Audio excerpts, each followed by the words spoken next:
Good afternoon and welcome to today's news Younib TV at 1. My name is Elias Muchina, and before we start, let us take a look at the headlines.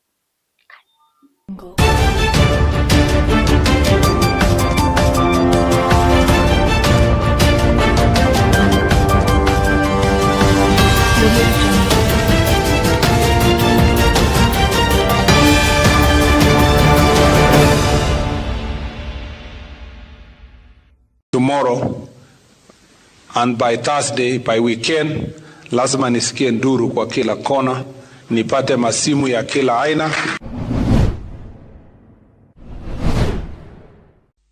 From where I sit, I don't have visibility on the sand harvesting activities in Kitui. But the numbers here imply that on average... Now we are praying that for the case person who has a passport, that passport should be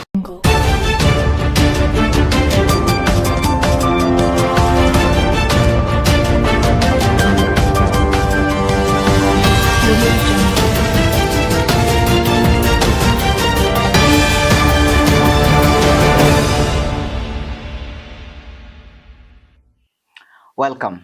On Tuesday, Busia Governor Paul Otuoma was interrogated by the ethics issues of, trailer parks, on issues to do with procurements. I wish to confirm that he was summoned to our office today at the Bungoma office, where he is appearing to record a statement. He is not being arrested, but he is being interrogated.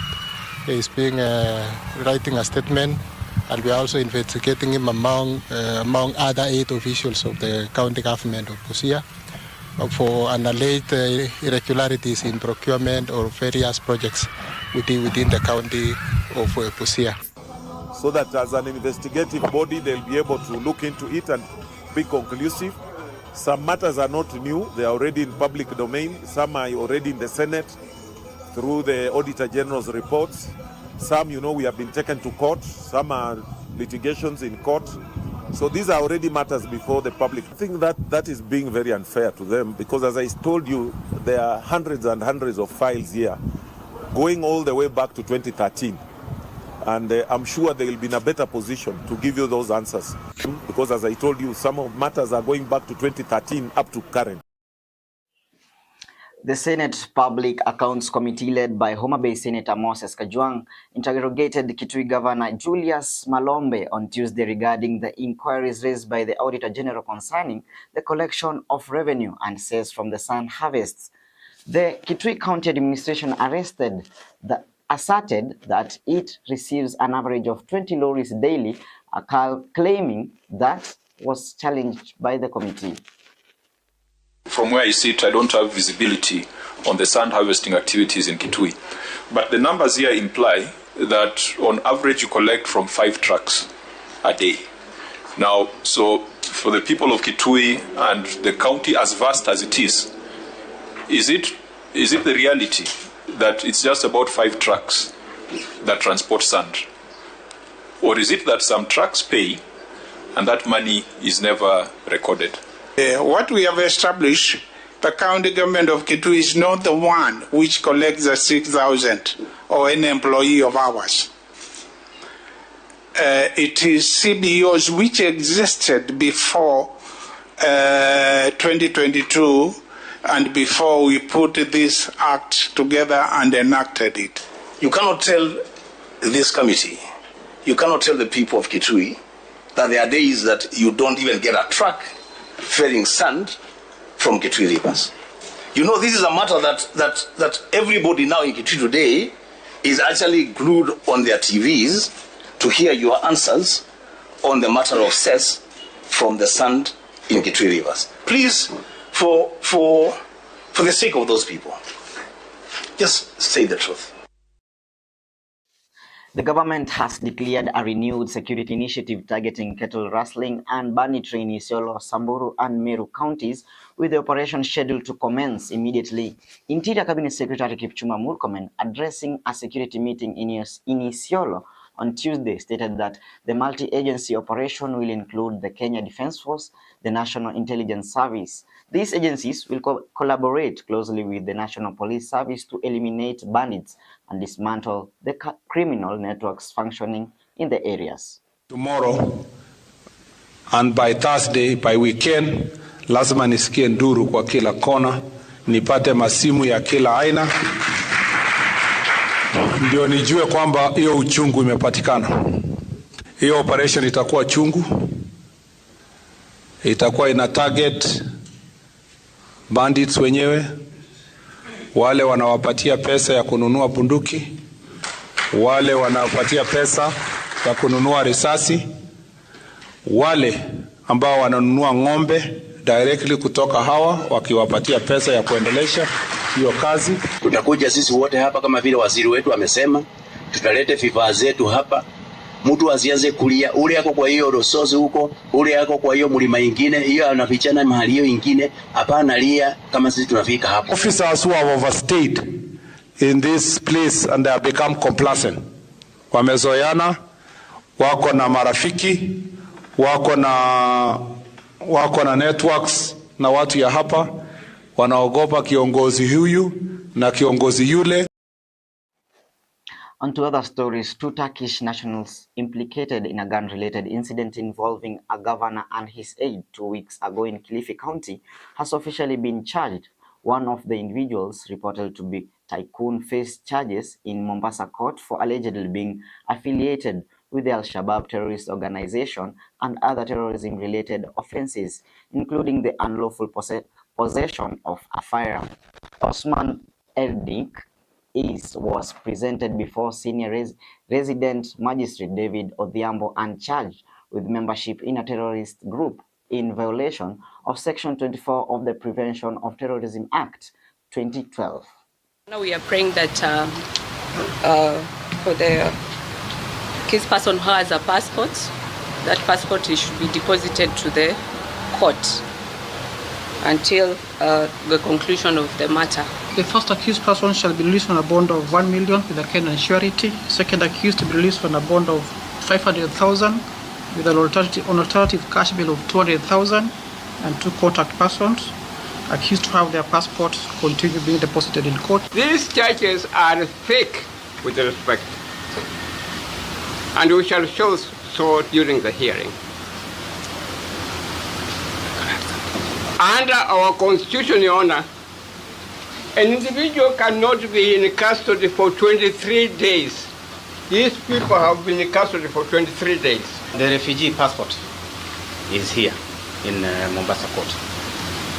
The Turkish passport is in Kilifi. All the documentation that even uses for identification purposes, especially even the ID card, they have them. On matters education, a group of professors from different universities in Kenya has formally requested the Ministry of Education to consider a recent curricula that terminates standard diplomas in early childhood development education.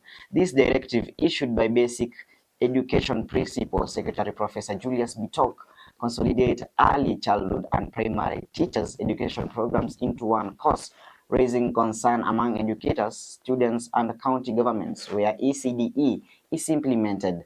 The ministry is executing the Presidential Working Party's decision that eliminated ECDE diplomas in 2023. We have a membership of 500 colleges training ECD teachers. We have students who were admitted in August, and the circular discontinues them on 19th January. What are we talking about? What do you tell these students? The primary colleagues are teaching children how to now do mathematics, do English, and do all those subjects, as we are preparing children in terms of self-control, in terms of relationships, in terms of emotional control and focus. That is the science of ECD. We have made a lot of strides in our education system. Somebody somewhere has come, is cutting it left, right, without consulting. This is being issued when they are trainers in classroom, ongoing trainers in classroom. What then happens to those that are being trained already? What then happens to those that were employed and they are already working in our system? How will that then affect our payroll and how that move forward? The nature of circulars in Kenya is that they sometimes operate as law. And that circular is illegal. My suggestion is two things. One, the Senate needs to write to the PS to retract his circular with immediate effect. On matters business, public participation in the sale of 15% of government-owned Safaricom shares to Vodacom commenced in Nairobi, Mandera, Nyandarua, and Machakos.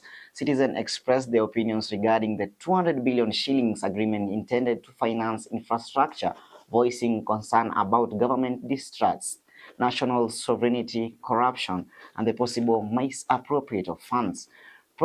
Proponent of the multi-billion dollars deal urged for the inclusion of Kenyans in the share acquisition process and emphasized the need for civic education regarding the financial consequences. Pesa tena 11 billion through SHA. Yenye hatuwezi kubali kudanganya kuuza kampuni zetu.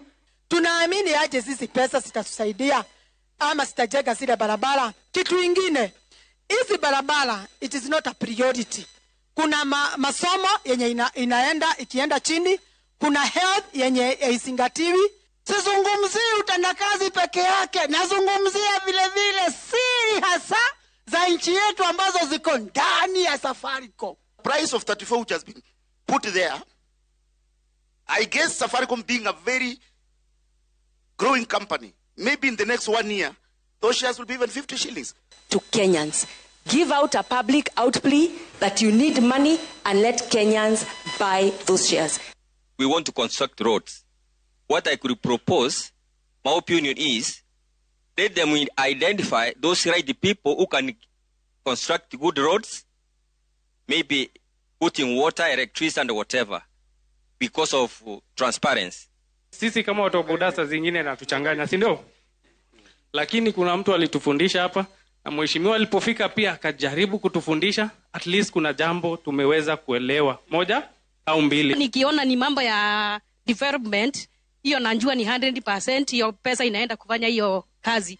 Ni pesa ngapi zinabaki za kujenga barabara, za kujenga hospitali, za kujenga dams? 29.8 billion shillings only.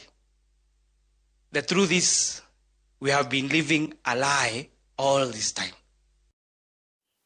And that story from Safaricom brings us to the end of our bulletins today. My name is Elias Muchina. Do have yourself a wonderful day. Goodbye.